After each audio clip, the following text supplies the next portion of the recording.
the union president from the American Federation of Teachers, Mrs. Alfreada Goldwire. She'll come up. All right, Ms. Goldwire.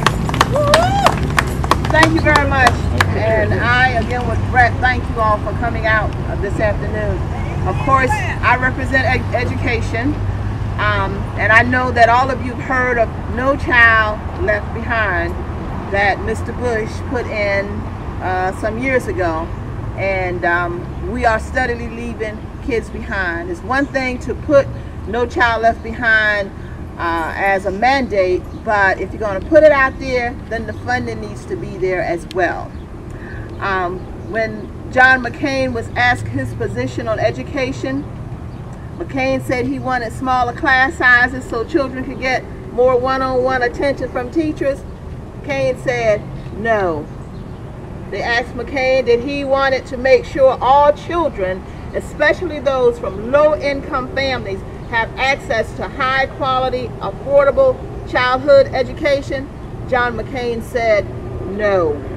They asked him that he wanted to help give teachers the tools that they need to do their jobs. John McCain said no. They also asked him, did he say anything about the awful building conditions in many of our nation's schools? John McCain said no. In case you didn't know, if you go in some of the schools here in Chatham County, particularly the older schools, there is mold coming out of the ceiling. There is mold coming up through the floor. There is mold coming out of the chalkboard. And you wonder why your little ones are coming home sniffing, and maybe if your wife or your loved one is a teacher, why they are having asthmatic symptoms. It's not because they have asthma, it's because of condition under which they work. I worked in a building for 14 years with mold coming everywhere. It wasn't until I stopped working at that school that my condition started to improve. Never had asthma a day in my life, but the minute I started working in that school, I was diagnosed with borderline asthma. McCain said no to helping to improve the conditions under which our kids and the teachers are subjected to. Instead, he trotted out the same old empty words we've heard all along: vouchers and merit pay.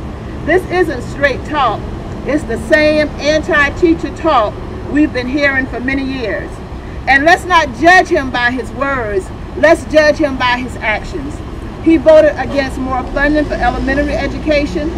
He voted against more funding for secondary education.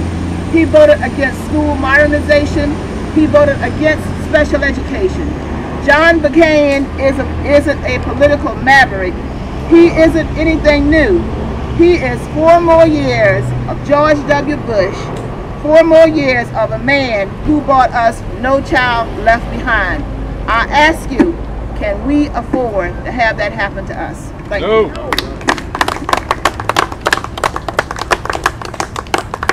Thank you, Alfreda. Appreciate those remarks. We kind of got messed up with itinerary here, but we're doing all right. Since we're working people, we can adjust.